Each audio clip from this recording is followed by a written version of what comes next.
I don't feel as much dread as I used to with it about the actual act of dying. It seems like the people that are going out are pretty much out. They're not there.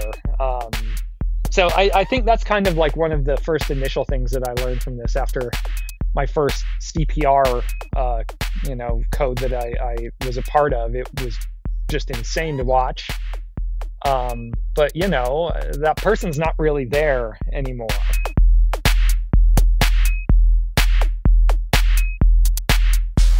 Welcome to this episode of the Deadbeat Philosophy Podcast. I'm your host, Dave Baumeister. With me today is my good buddy, Justin Hegge. Justin, how you doing, buddy? I'm doing great. How are you? Can't complain. It's a nice weekday evening where I'm at. And for you, it's what? A weekday, midday? Weekday, about 1 o'clock, my day off. So I have a lovely Monday off. So enjoying the sunlight. We finally have sun right now and not rain and clouds. It's the start of a lovely spring summer. So it's great. Okay. And that's a real and not an artificially generated background behind you. Like for those who are just listening on audio, like Justin, it's as if you'd search for like forest balcony background or something, or like what? Yeah. Describe your background. Like what's behind you? So, here, and I can do a quick shot. So this is I live on Lopez Island, and this is a lovely turkey vulture floating around up there, it looks like.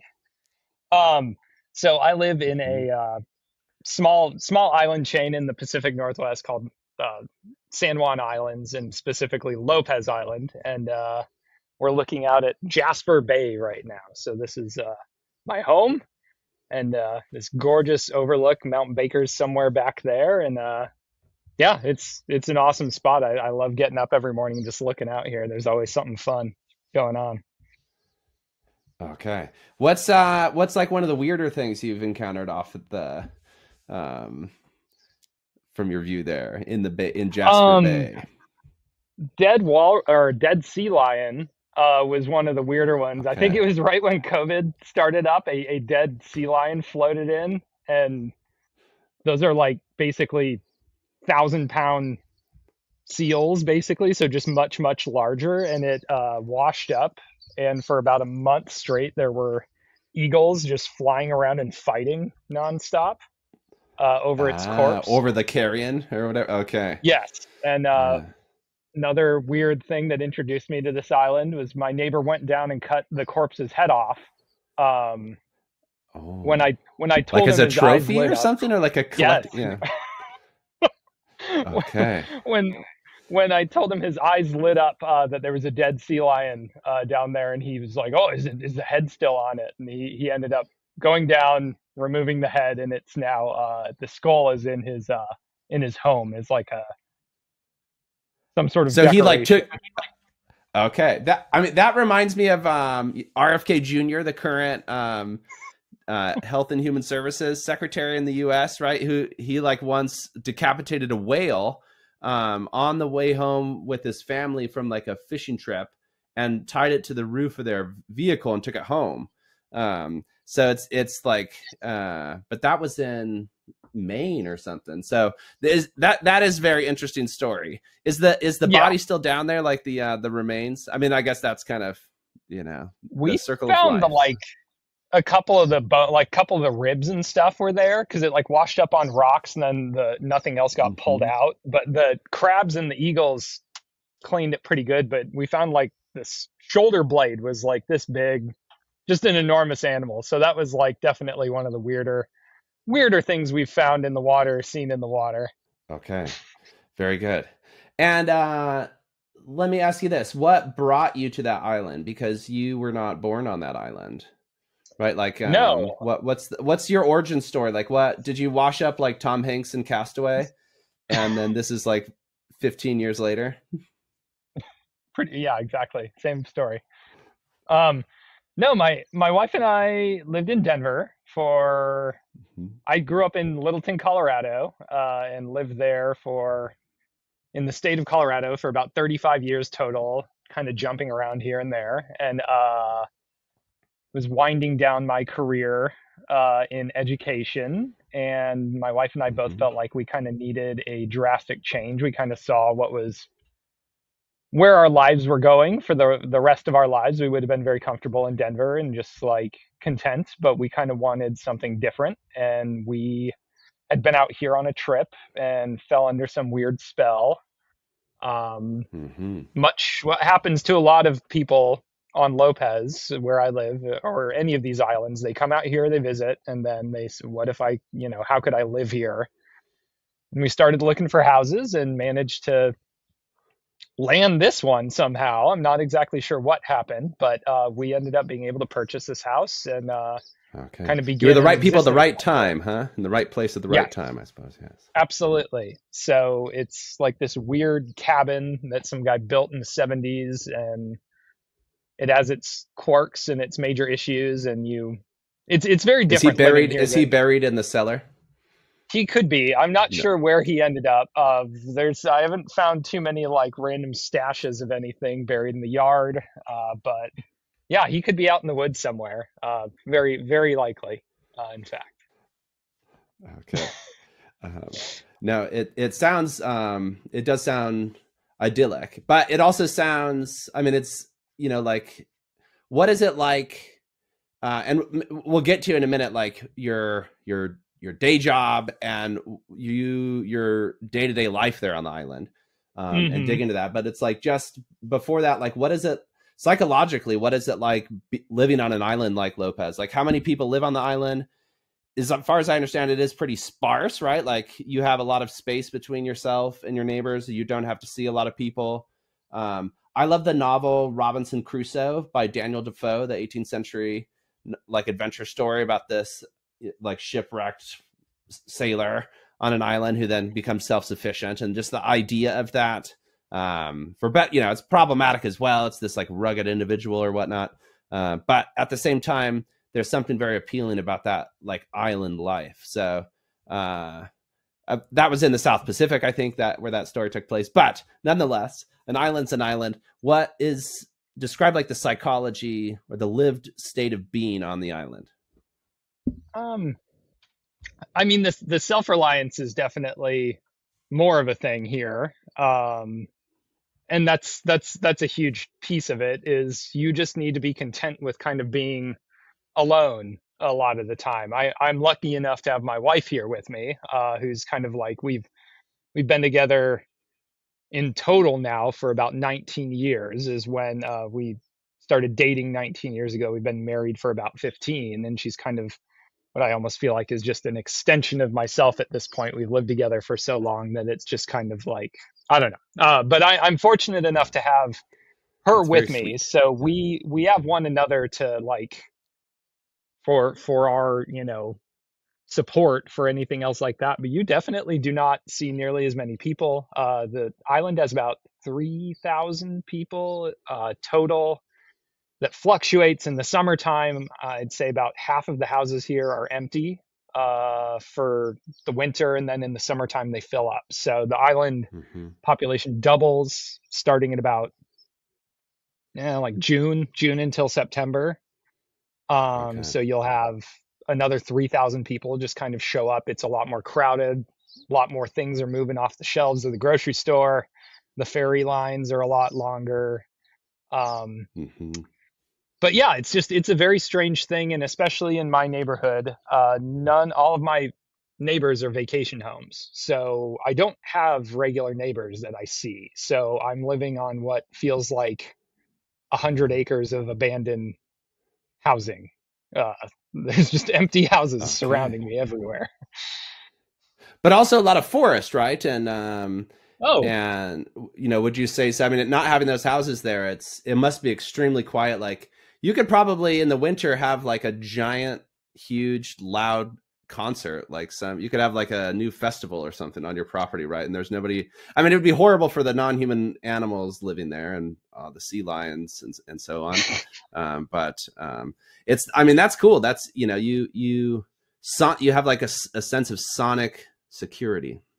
Yes, so I do think, and especially my bubble for humans is definitely gotten like I feel like what used to be comfort with a lot of humans around me, now I'm definitely not there. I'm not used to interacting with people a lot. I'm not really used to, again, hearing the noises of humanity a lot of the time. I hear birds and me and my wife talking, and maybe the neighbors will be around, and I can barely hear them. You don't see many cars. You don't hear horns ever.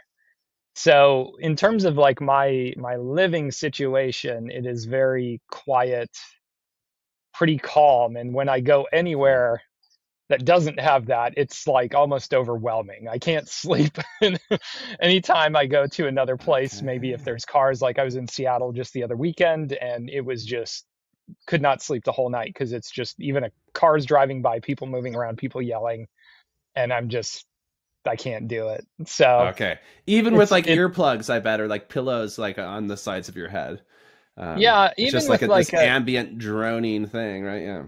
yeah, just car noise and just everything. Because yeah, you'll walk outside here and you can't really hear anything. You may hear like an animal running around or raccoons fighting or something like that, but that's a rarity. So it's usually very, very, very Or some quiet. So I feel like eagles battling for a sea mammal carcass.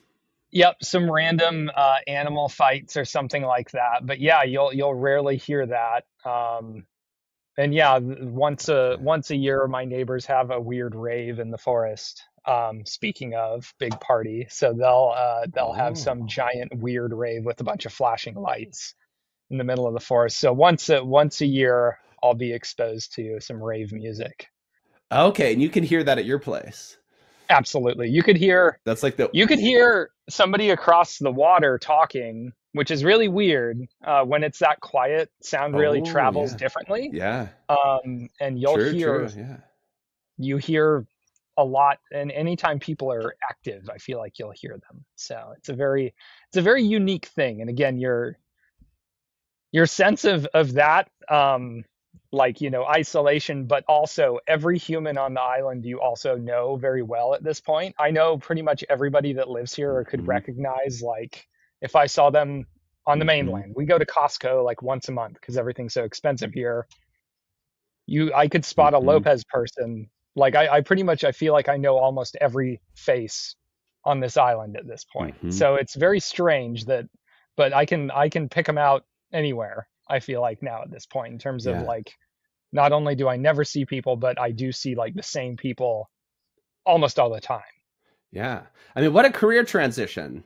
Like and right around, it's like do you think like would you say that was like a midlife crisis that like you kind of landed on your feet well coming out of it, or does it have less to do with midlife and more just this roll of the dice, like choosing to move to an island and then kind of reinventing yourself? Because as far as I understand, it's not like you grew up dreaming to be a firefighter or something, or an No. EMT. Like, so, I mean, you said you had some interest in that, and some, but you know what I mean. So it's like to find yourself then on the island, and then serendipitously this other window opens up, and then you pursue that, and then now you're in that profession. Um, Hmm.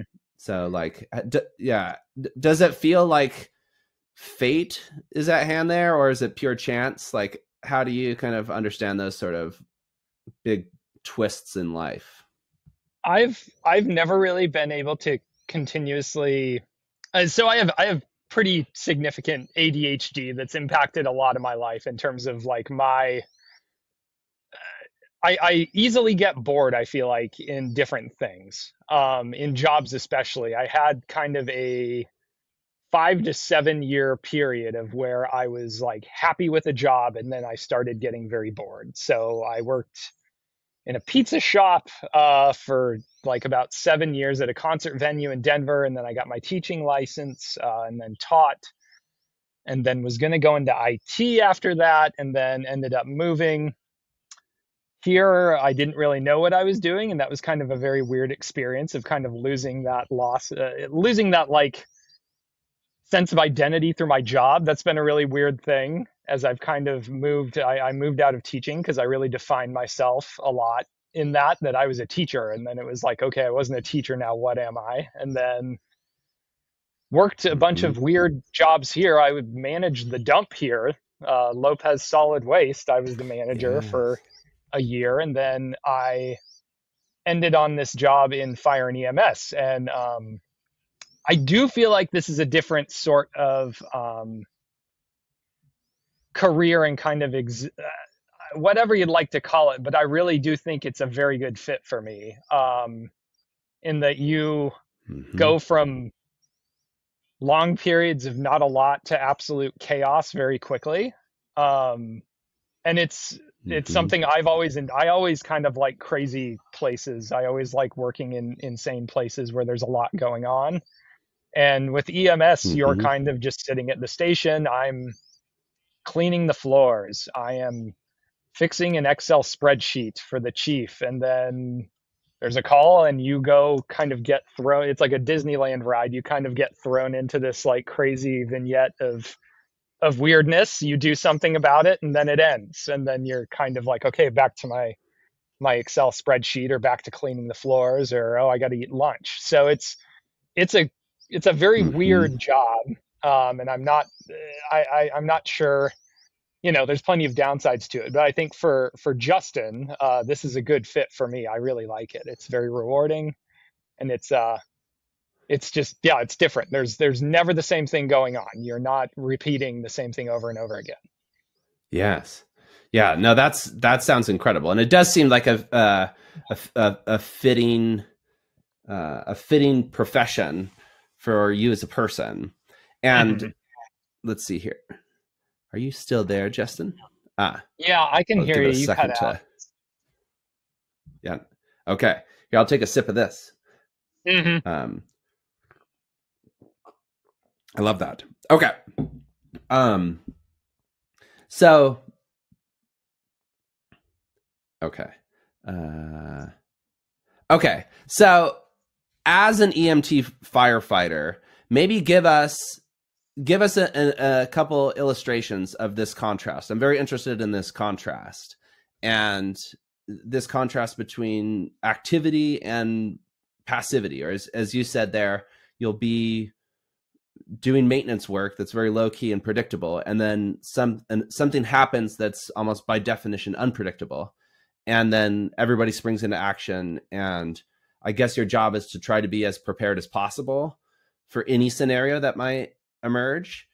But inevitably there must be, I mean, there's always going to be some unpredictable elements, right? So like, how do you navigate that shifting between, doing things that you're pretty sure of and have a degree of security in, to suddenly being thrown in this unpredictable and, in many cases, life-threatening situation? That it's like, it's not just that it's an unpredictable situation that you're thrown into, like, oh, I don't know what's going to be on the TV tonight, or, like, let's order something random on, Uber Eats or something. Like, this is like, life and death unpredictability. How do you grapple with that? And do you think that fits you too, you mentioned it as a person with ADHD or ADD, right? Um, yeah, like, spell that out a little bit, because that doesn't sound like it's for everybody. That sounds like like a strong shot of espresso that only a few can really take. Yeah. So I mean, like I said, it's very weird, and you never really know kind of what you're waking up to, because you could have, we go on a lot of calls that could be as simple as Mm-hmm. helping someone off the floor because they say an elderly person got out of bed weird, fell on the floor. There's no medical Mm-hmm. emergency, but they can't get up. Um, so again, they'll call 911, or a loved one will Ah. call 911, and we'll go check them out. And we check them out and still go through all the steps we need to help them up into the bed, and then they sign some paperwork, and then we leave. And that's like, we have a lot of those. There's a huge amount of those. In fact, I think that like a third of our Mm-hmm. calls are fall related, and then depending on your severity. But um you can go on a call like that, and that's usually what a lot of them are, or you could get a tone and then it's saying like somebody's in cardiac arrest down the road. And then that's just, you walk into a totally chaotic situation. And I feel like I really thrive in just wild situations like that. And a lot of my life, I'm always feeling stressed about so many incoming things. I'm always stressed about, having an appointment that entire day. Just like these small things nitpick at me. And when things like that happen, these kind of calls, my brain just goes into a lovely focus point where I see what I need to do and I can do it. Mm-hmm.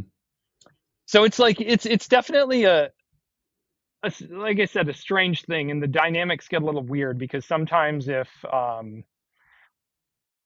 like the last 4 shifts I worked, I hadn't had a call, and you start getting a little worried about it. You start thinking, okay, well, what's coming next, or something like that. There's this kind of weird superstition that we have with things about things being too quiet, and that like the universe is building up some strange, I don't know, something big's about to happen, or there's going to be a boat crash. Yeah, like the spring is like getting more and more coiled up, and it's like, yeah. And then when it releases, it's going to be a very powerful, yeah, no kidding. Yeah. Okay, so you had that feeling. Yeah, you kind of have that feeling building up, and a lot of people are too. And it's just like, oh, when's it going to happen? We haven't had a big structure fire or some like crazy, a really bad one. Nobody's gotten shot hunting recently, or like any, like these kind of monumental Mm-hmm. things that happen that where you just kind of always are prepared for. We have to be prepared Mm-hmm. for the absolute worst. We have like our mass casualty incident packs ready, and we train regularly for all of these awful things. But as I said, maybe 10 calls out of the year are like that. Really bad ones where we'll Mm-hmm. have to actually like do a lot, and there's, a lot of whatever you'd like to call it, the carnage or something like that. But it's very rare that, we end up most of the time transporting people to the hospital, or to someone to take them to the hospital, with minimal issues. But it is, again, just a very chaotic thing. You never know what's going to happen. So you could have nothing, or you could have 8 crazy things happening in one day, and they're not scheduled or planned in any way. So it's really hard to kind of, I don't know, like you want to prepare mentally for it, but you just kind of have to accept that it's just going to be that, I guess. It's just going to happen. What about this? Like, because you say it's like an island of 3,000 people who, by this point, basically everybody on the island. Mm-hmm. And then also, as an EMT firefighter, you go on, calls when people are in need. And so you're visiting people that you know in advance, right? I mean, in some sense, it's like it's not like you encounter, I mean, I'm sure, there are tourists or things, and in the summer, probably there's an influx of different people, but like, what's that like? That just seems also kind of it's kind of like the Twin Peaks, the David Lynch series or something. It reminds me of that, a little sense, like the insularity of the community, and seeing that from that angle. I don't know. Yeah. What's that like? It's usually a good thing for people that are patients to know you. For the most part, I feel like I have a pretty good rep amongst island people. Nobody hates me. It's not like it, and that's kind of the different dynamic, is your relationship with that person. But it can, I think everybody understands how it can be a little weird when we come into your house for a medical problem that might be a little embarrassing, or something that maybe is someone's obviously uncomfortable, and you wouldn't want your neighbors knowing about, right? Your neighbors don't need to know that you're having acute abdominal pain or something like that, and you've been having diarrhea for days and days and days, right? That's not like a conversation you would have with your neighbor. But sometimes, as your neighbor, I do need to have that conversation. Not usually. It depends on the Saturday you're having them over for coffee and cake. Exactly. Like yeah. Not usually. Yeah. So yeah, it can be a little uncomfortable, but for the most part, I think a lot of people are happy that they know the people taking care of them, and the people that are kind of they're putting Mhm. their trust in, because that's really a big thing with this. Is like a lot of people in emergencies are they're upset, they're stressed out, they're worried about their own existence, and there's a large amount of trust in the Mhm. fire service here that we have their best interests in mind, and for the most part it's fine. Mhm. There's been a couple instances with other EMTs, and because we have a big core of volunteers also, so I'm a paid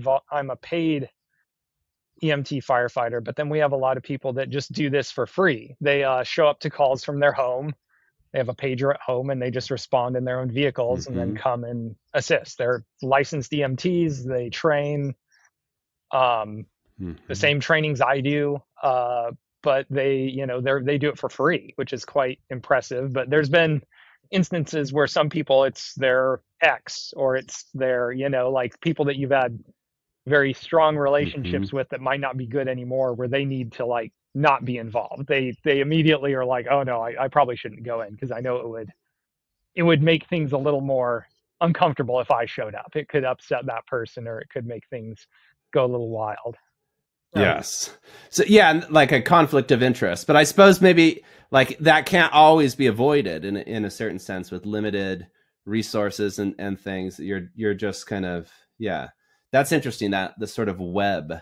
Um I sense a pattern here with what you described from education and being a public school teacher, and then shifting through. At least also you mentioned in terms of managing the dump, which is like also an impressive thing to do for a year, for any length of time. Like and that, but it's also a service, right? Like a service for the community, like an essential service, Mhm. all three of these things, and then EMT, firefighter, especially the fact that you began volunteering, like these are in a sense like kind of thankless services that you do.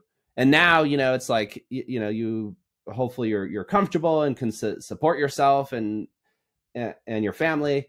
But nonetheless, it seems like there's a guiding impulse of service to society and all that. I mean, I might even say like ethics. Do you take yourself to be like an ethical person? Is like that part of, do you see that in your life story in these pursuits?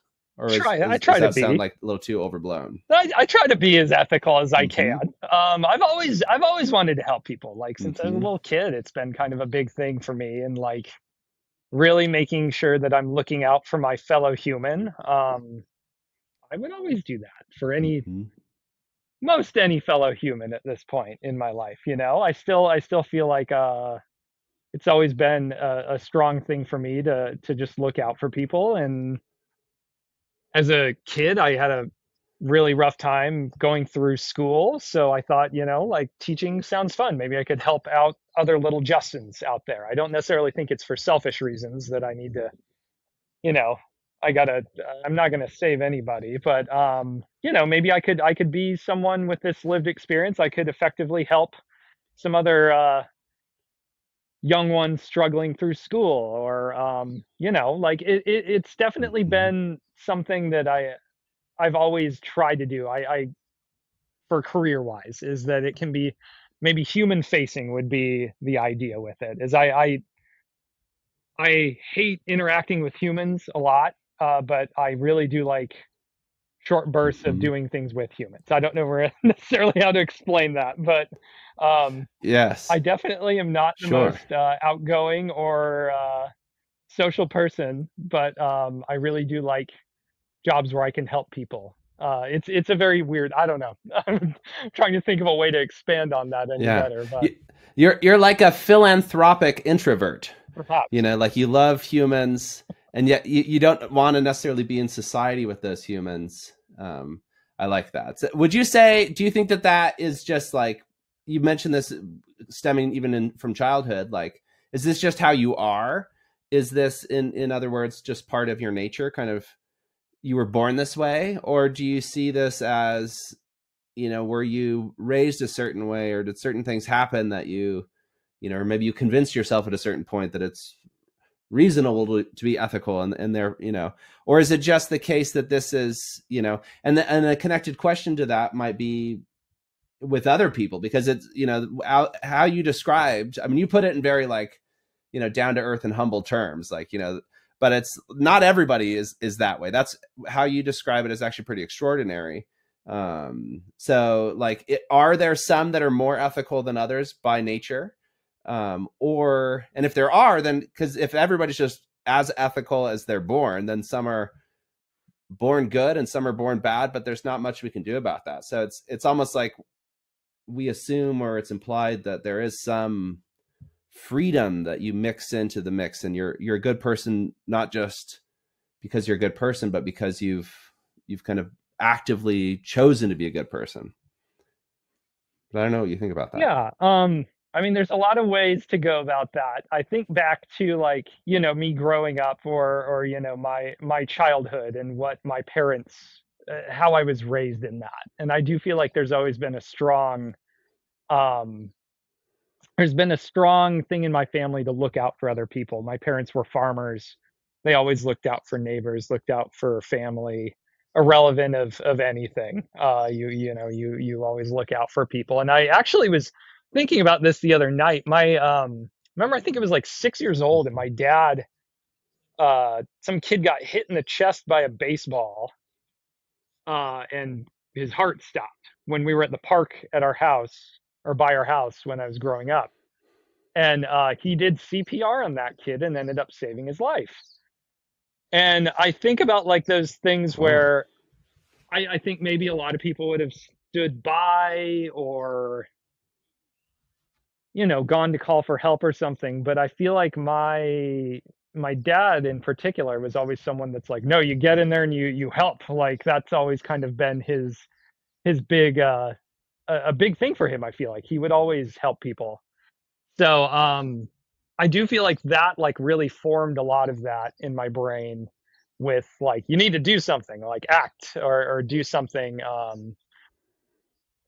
In terms of motivations, I mean, I get a lot of joy from helping people. It brings a lot of light to my life. I feel a lot more accomplished in my life. I feel like, as someone who I'm maybe I'm almost 10 years sober right now. I feel like I have like some debt to repay to humanity also, in my global tab, maybe I'd call it, or something like that. Is it's important to be able to, your karmic debt, if you will. sure, right? I feel like I need to repay that. And what I don't think, I highly doubt there's ever a point where I'll be like, no, it's settled, I'm good to go. I feel like that's just more of a motivator, that I'm just kind of like, I need to make sure that I am leaving things better than I'm finding them, or I'm helping where I can. And that's not to knock anybody that doesn't view it as stupid as I do. I mean, I feel like I'm almost too far on the other end, where I spend too much time worrying about others, and maybe perhaps not enough about myself, or something like that. I'm perfectly fine at worrying about everybody else, but taking care of one's own self is also equally important. And I really struggle with that. It's easier for me to focus on these outer things rather than inner, perhaps. Yeah. Well, and you mentioned like how you get joy out of it as well. And like, but isn't it also the case that at times your pursuit of helping others, and say like in particular, like with being a teacher, different like choices you've made in not just your career, but like who you are, your identity, right? And who you see yourself. You mentioned before with like being a teacher, and like how that defines you. And I can totally relate to that, because I'm now like a former like philosophy professor, like and it's like, who am I now? Like, what does that mean? And those things, you just got to kind of like move on at some point, but those things linger on. But this, just to say that, then doesn't it also bring you pain, or not, or the opposite of joy, whatever that is, like horror or unjoy? What do we say in German? It's a little simpler, but you know what I'm saying? Like, it's not all rosy, right? And that pie don't always taste so sweet. God, no. Along the way. No. So like, yeah. I have kneeled in more pee and poop and blood than I'd ever wish to, doing this job. And just, like helping people and doing all of these amazing things obviously comes with that end of like um, you're seeing people at their worst usually, and that kind of has this lingering, obviously lingering things, PTSD and suicidal ideation and everything down the line is just rampant in the EMS community. You see a lot of Mhm. things that, people aren't supposed to be seeing regularly, but you do because you either, have Mhm. a strong drive to do this, or you've just been doing it so long you kind of got to keep going. Or for some people, it's the only thing you're really comfortable in Mhm. is like you kind of need to see these crazy things, and that's kind of how you're getting by in your job. You don't necessarily feel good until you have these crazy things occur, until you have a structure fire where you're charging into a burning building and about to die. That's really where it's worth it. But um, I feel like I'm still a baby in this phase of my life in EMS. Everything's pretty new. I still have like so many Mhm. new things opening, new trainings. I just finished fire school, which is like I got my firefighter 1, 2, and my hazmat, which basically means I'm qualified to go into a burning building and lead a team of firefighters in, not necessarily to make decisions surrounding how to put it out or do anything else, but like I have my EMT basic, which means I can do only so much. Only basically it's limited to where I can't really do anything that could kill a person. In terms of interventions, I can't give them medications that are going to, Mhm. tank their blood pressure or do something just absolutely awful. You can't do any. I don't give Okay. There's IV. like a certain level of risk that Yeah, you're not permitted yeah, to take onto your own shoulders. yeah. Even in like a could that be like superseded in an absolute emergency, or there's just you just can't even cross that line. I'm not trained to do it, and I don't know if I'd be comfortable to do certain things. I mean, if my Yeah. medical director was like, "Give them this and do it," then I probably could. I don't know if I'd be Yeah. comfortable with it, but because that's like another piece with it is like you might be able to, but I don't know if you're trained adequately to do it. Is another thing. That's one Yeah. thing that like Yeah, and you take the training's very serious, where it's like you also kind of it sounds like you have faith in the training. Like the training prepares you to take things on, and then you get experience and and that's but that like seeing yourself as a baby, that's like it's so interesting, just like yeah. how our own perspectives on where we are starting things, ending things. That's like in one sense, like you could describe where you're at as like the end point of a certain journey, and it's like and you lived happily ever after or something, on your Hmm. island with your kind of dream job in a way that fits you very well. Hmm. um or is the story really just kind of getting started in some ways? I think it I don't is know. certainly. There's so much like Or maybe we're right in the middle. perhaps. I feel like in terms of skills and like I've kind of always seen like I've been evolving kind of a lot of the same skills in jobs as I've been going along. I feel like a lot of my skills translate over to this pretty well. That's like I deal really well with people in like just talking to people. I can be a calming person, I can be a helpful person in crazy situations. That kind of helps me in this. But when it comes to actual working in Hmm. an ambulance and going through a drug box and knowing what medications work with what and like all of these kind of things that I should know in my brain, or that I'm still learning and kind of hardening in my head. I'm still Hmm. so young in it, and same with the fire side of it. There's so much stuff to firefighting that I am just like I don't have the muscle memory of people that have been doing this for 20 years that are my same age, have been, could do this with their eyes Hmm. closed. And I'm fumbling around, still trying to figure out some of this muscle memory stuff. And it's just a different thing. And it's also very weird to be getting into a new career at 40. Didn't really mention that my age, but right. Hmm. I'm at points where people should be like, kind of have sights on the peak of their career, as you said, and like it feels like as I continue to swap But what is jobs, should be right? Yeah. should be so yeah, and that's another thing. I quit kind of. comparing myself to others a long time ago at this, it's a good thing at this point to not be like, oh man, I feel like I really should be where I am. I'm very content with where I'm at because it's cool to learn new things. It's fun to have new experiences. I think that's part of the fun with any new job is like kind of getting to where you're feeling a lot more comfortable. I've been doing this for 3 years now. Um, and I still feel like I'm an idiot sometimes. I still there's a lot of things, even if we have trained a ton for it and I've been on a bunch of calls regarding it, that everything is different, every person is different that you're dealing with, and the complexity is always a lot more. It's just humans are very complex things when it comes to medical stuff. They're very, yeah, it's a very intricate thing. And it's kind of like you could never know everything that you need to know about medicine.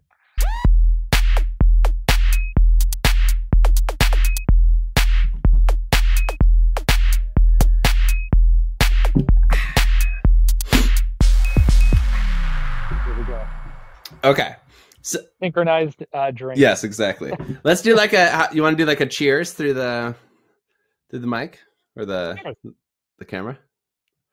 Coke Zero's new labeling thing, dude. Yeah. Okay. Cheers. Here, I got this Joseph Spock. That's what I'm drinking.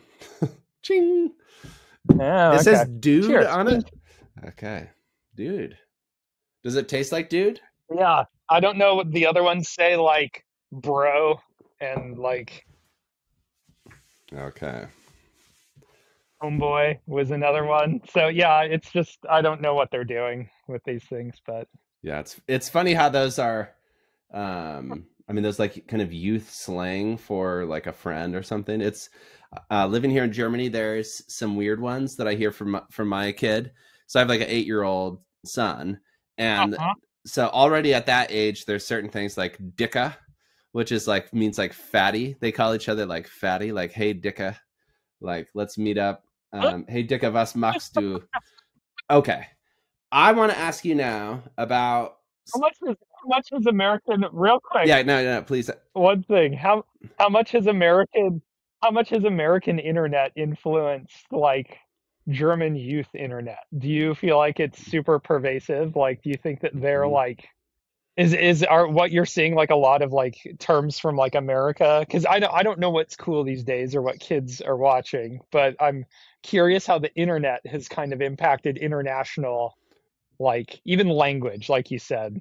I don't know. Yes. I'd be curious. Well, one thing I'll say about that is that here, as an American living in Germany, it is, this you would notice this if you were a native English speaker too, but as an American in particular, you really can pick up on how like Americanized German culture is in many ways, and popular culture and youth culture, and just like the bands that are popular, the trends that people follow, and on social media and things. Like now I'm on these social media channels related to this podcast and other things, and just like seeing there's a lot of Americanization, and there has been historically since like the 1950s with the MacArthur plan or the rebuilding, and then all the what happened. Yeah, just progressively, especially here in Stuttgart, which is in Southwest Germany, there was a real embrace. There were American army bases here. There still are. And there was a cultural embrace of Americanness as something good, in particular during the Cold War. So in East Germany, then the story is a bit different, even today also with its relationship to that type of Americanness. But American culture definitely has left its stamp. And then, yeah. But that being said, the German language is still very real. And German language culture is still very real. So I think what's interesting is you do, I think, see with youth a lot of mixture of English words, and even people in their 20s and 30s here speak a lot with, they'll like take an English word and conjugate it as if it's a German word, like, lass uns zoomen or something, or danke für den Update. Like, thanks for the update, even though there's a German word for that as well. But certain things, words just, especially in terms of professional communication and online culture, just enter the language in a way that isn't reciprocal. It's not like contemporary German words enter American English. Like the last, Mhm. like Wiener Schnitzel and some of these like things that those are long established in the American vocabulary. Um, so Yeah. it is weird. All right, let me ask you this. So we were talking before about your drive to and your interest in helping people and where that has led you throughout your Mhm. life. And now you've come to this point with the profession that you're in now where you help people and you help people stay healthy or in emergency circumstances. You save lives in the sense of that people may have died without your intervention, but you also experience death, and you do experience people dying either in your proximity or knowing about death. It's like that is a part of your life, and so that's something I want to talk about. I've kind of asked most of the guests of this podcast so far, and it's a topic that interests me philosophically, and there's a long history of interest in that topic. But just how has this position, if at all, impacted your relationship to death, your own death in general? I know you've had like a pet that's died. Like, how has this impacted your relationship to death? Good question. Um, I'm definitely a lot less worried about it now. Um, Maybe that would be my first thing to start off with is that um, I've I've been there as a couple people have gone from conscious to unconscious and then have eventually passed on. And I don't know witnessing it.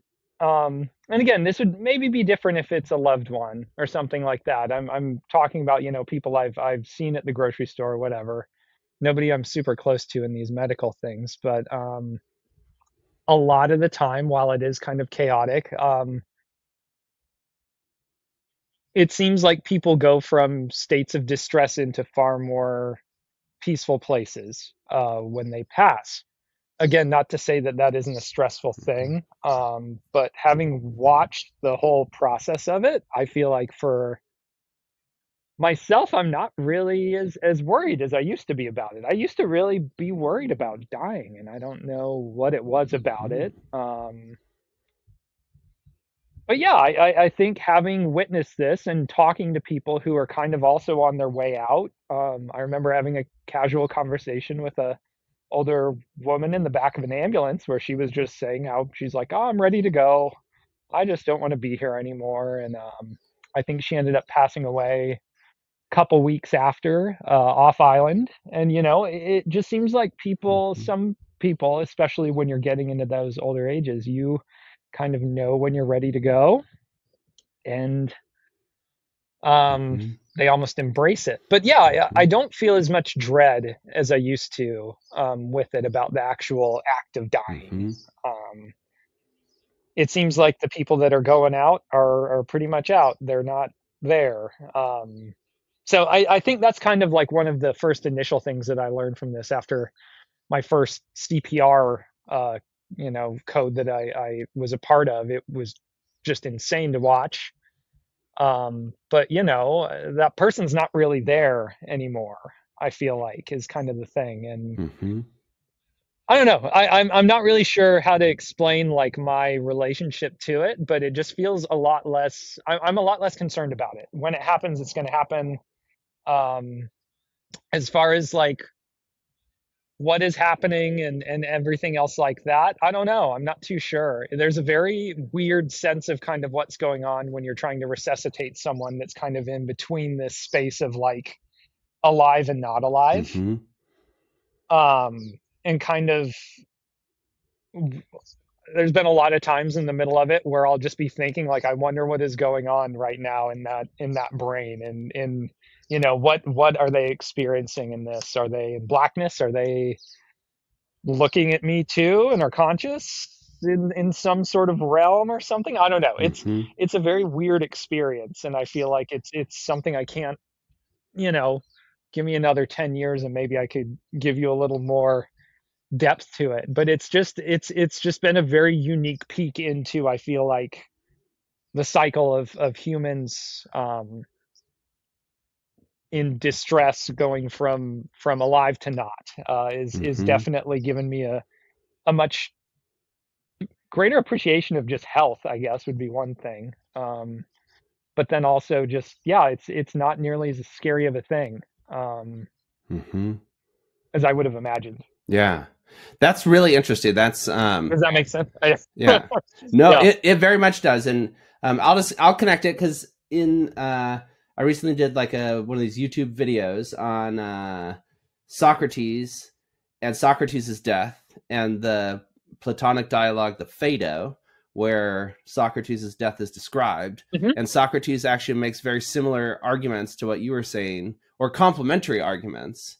I think your argument was beautiful about Oh, death and about how there's maybe no need to fear death when you experience that. But so Socrates in that dialogue tries to convince his friends who are very sad and afraid that he himself is about to die because he's going to take the poison that the city of Athens said mhm. he had to take.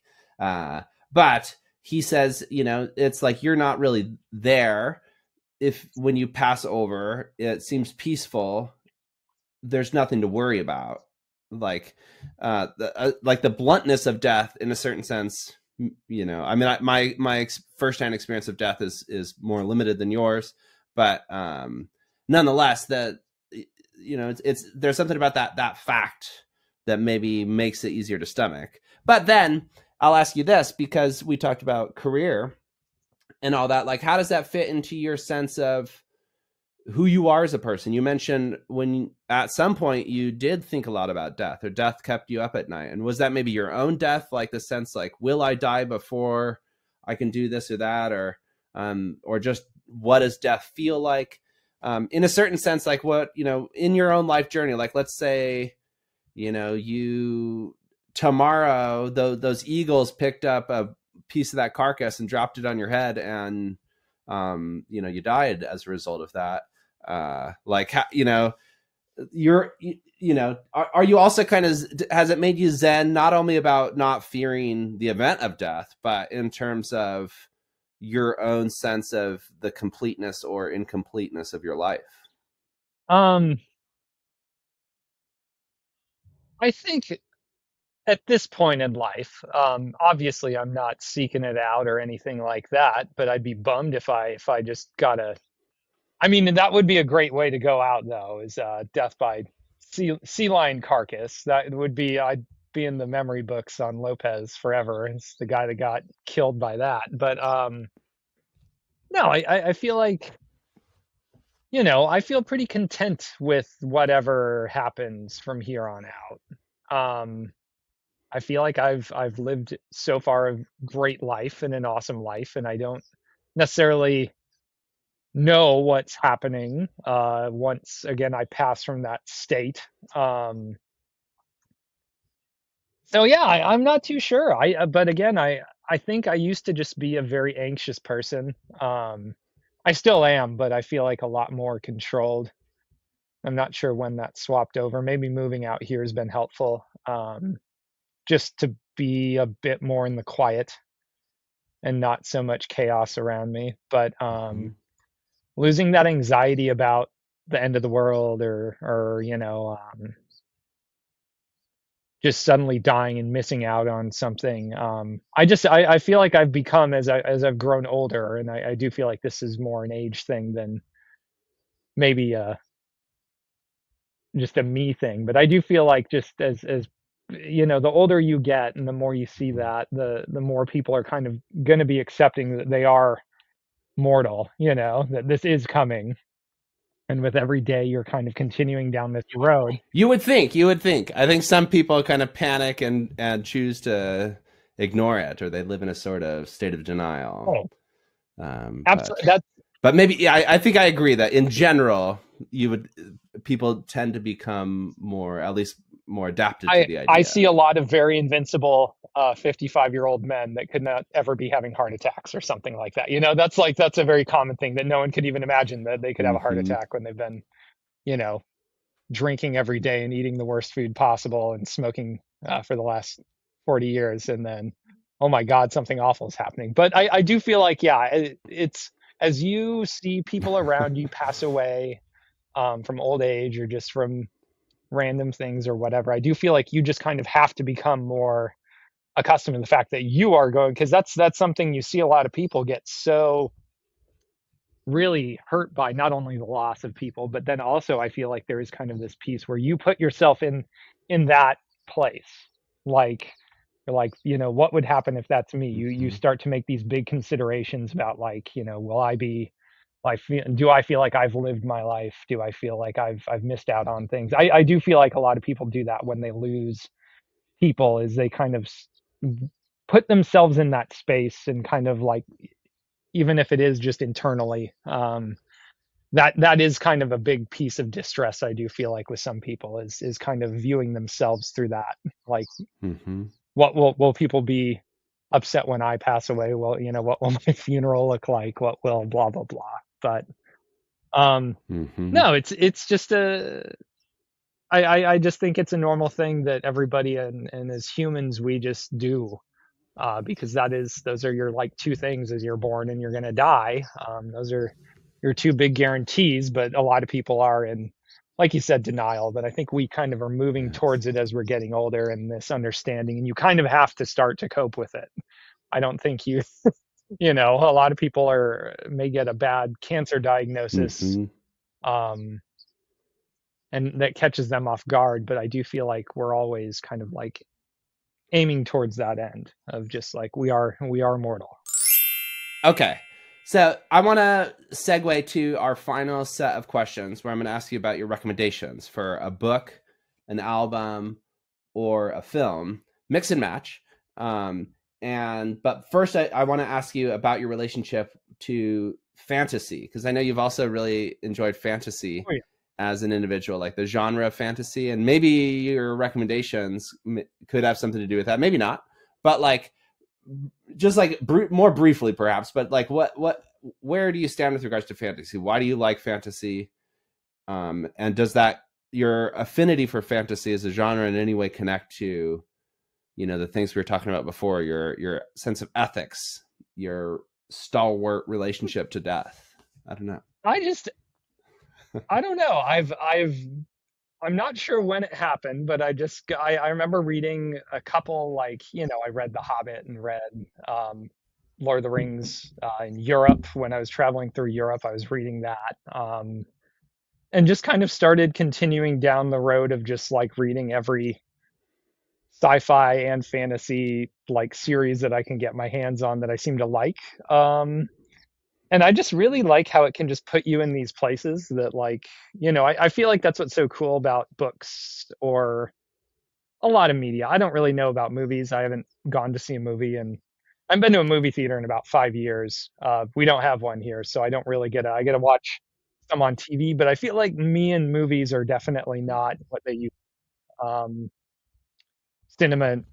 I mean, I've seen stuff and you can stream it, but I feel like I've kind of fallen out of the loop with a lot of that. But books and movies and anything like that can really introduce you into like these scenes of like that you really would never be put in your real life, and it's just kind of an infinite universe that you can kind of place yourself into, that you can kind of like see these different characters and who you like. It's always interesting to see who people like out of characters, right? Like, so that joke of which Harry Potter house you are, because based on your certain traits or whatever, stuff like that. It's a cool gauge of like kind of to see.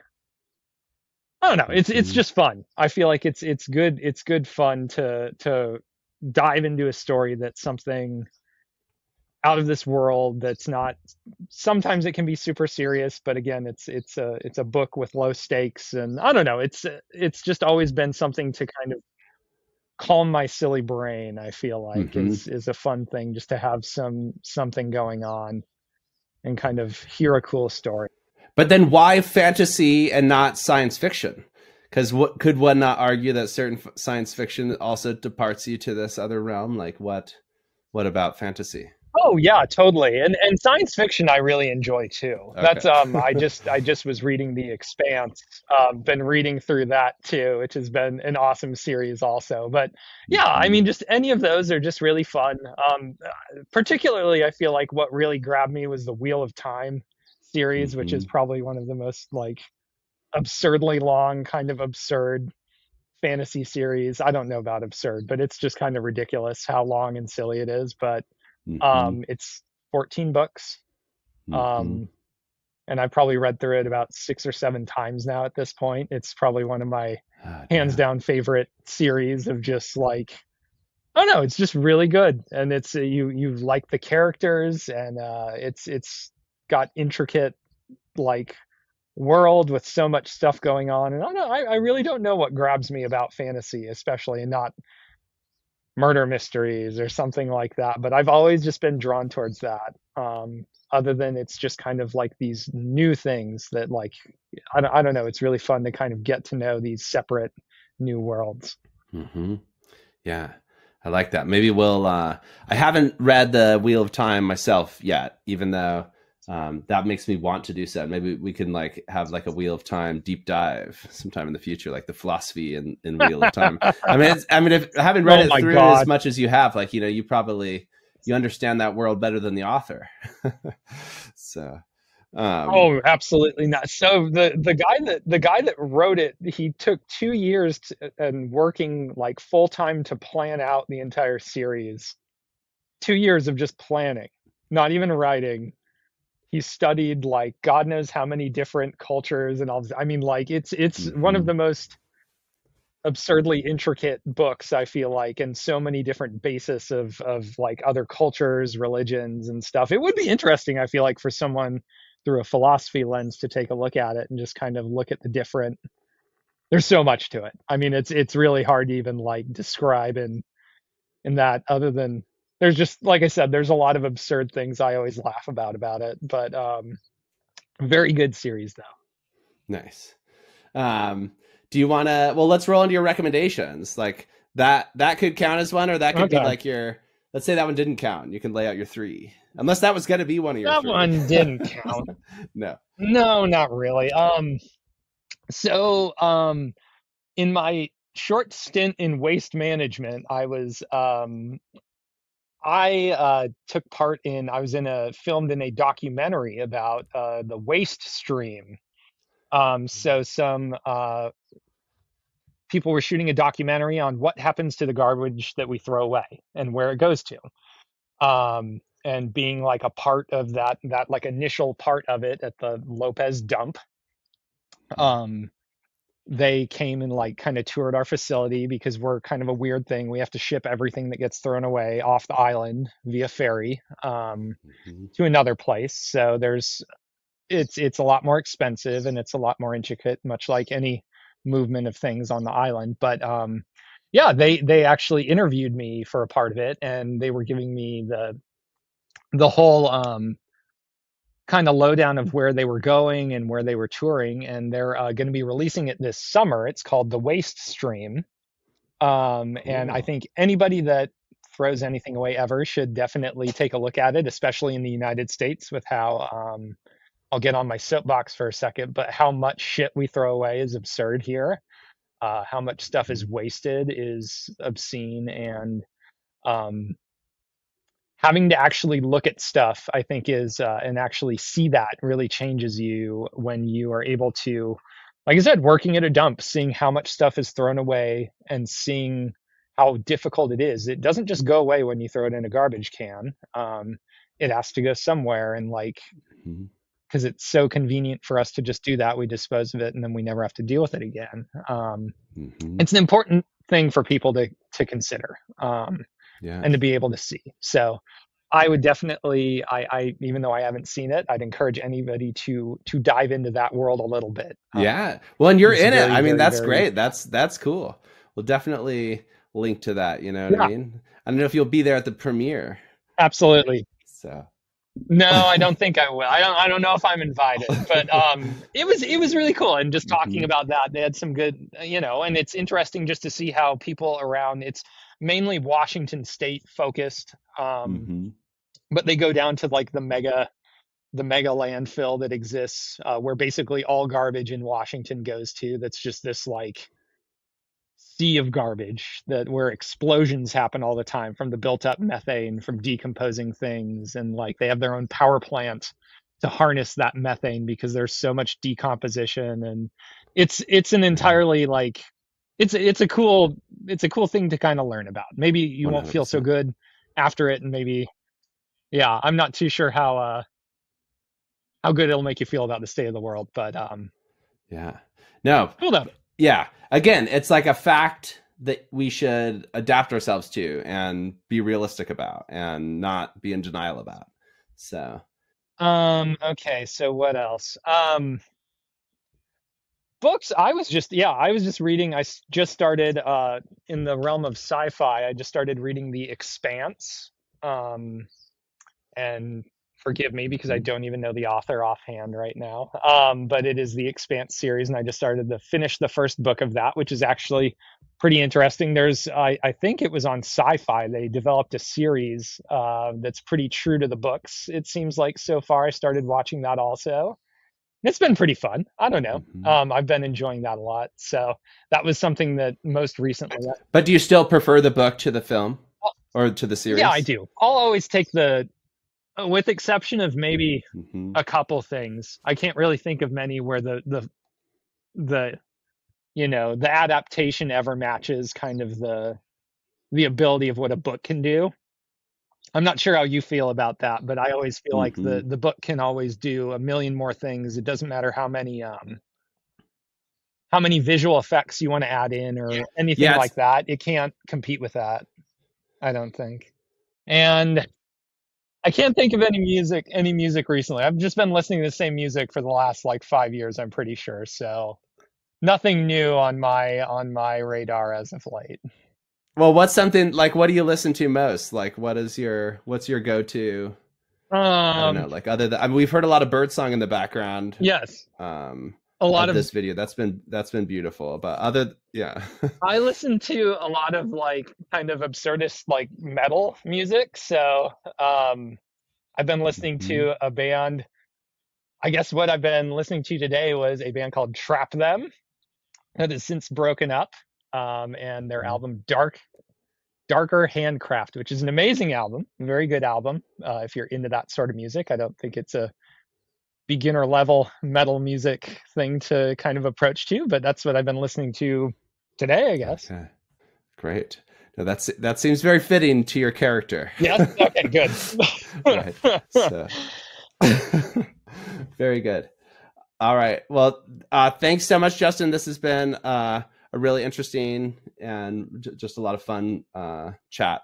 It's been really nice talking Absolutely. with you. Thanks so much. No, thanks, Dave. All right. Justin, we'll talk to you soon, and everybody else, we'll see you next week for the next episode of.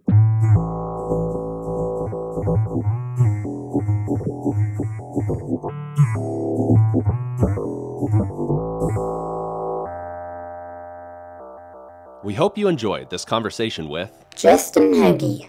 The Deadbeat Philosophy Podcast is a co-production of Deadbeat Media and the Museum Hegel-Haus Stuttgart. For more Deadbeat content and to chip in to keep the channel going, check us out at deadbeatphilosophy.substack.com. For more about the Museum Hegel-Haus, check out hegelhaus.de. That's HEGEL-HAUS.de.